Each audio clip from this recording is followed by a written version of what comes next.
एक किसान था जिसके दो बेटे थे। वह बहुत ही आलसी और निकम्मे थे।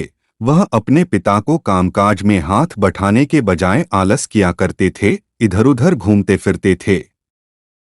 किसान को अपने बेटों की बहुत फिक्र थी। वो सोचते थे कि मेरे मरने के बाद इनका क्या होगा, यह अपना पेट कैसे भरेंगे, अपने परिवार को कैसे संभाल पाएंगे।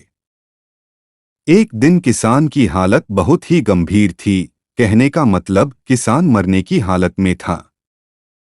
तभी किसान ने अपने दोनों बेटों को बुलाकर उनसे कहा कि हमारे खेत में एक खजाना गढ़ा हुआ है, लेकिन वह किस जगह है उसकी जानकारी मुझे भी नहीं है, लेकिन खोदने बाद तुम्हें वो खजाना मिल जाएगा। इतना कहकर किसान भगवान को प्यारे हो गए।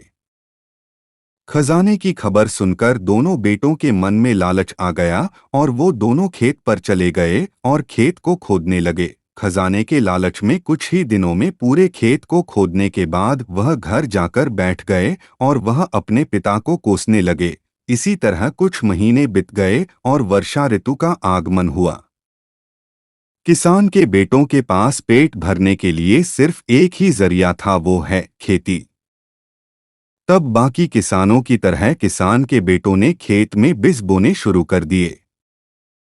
वर्षा का पानी पाकर वह बीज अंकुशित हुए और देखते ही देखते खेत लहराने लगे। ऐसा लग रहा था कि हवा के झोंके से लहरा रहा था।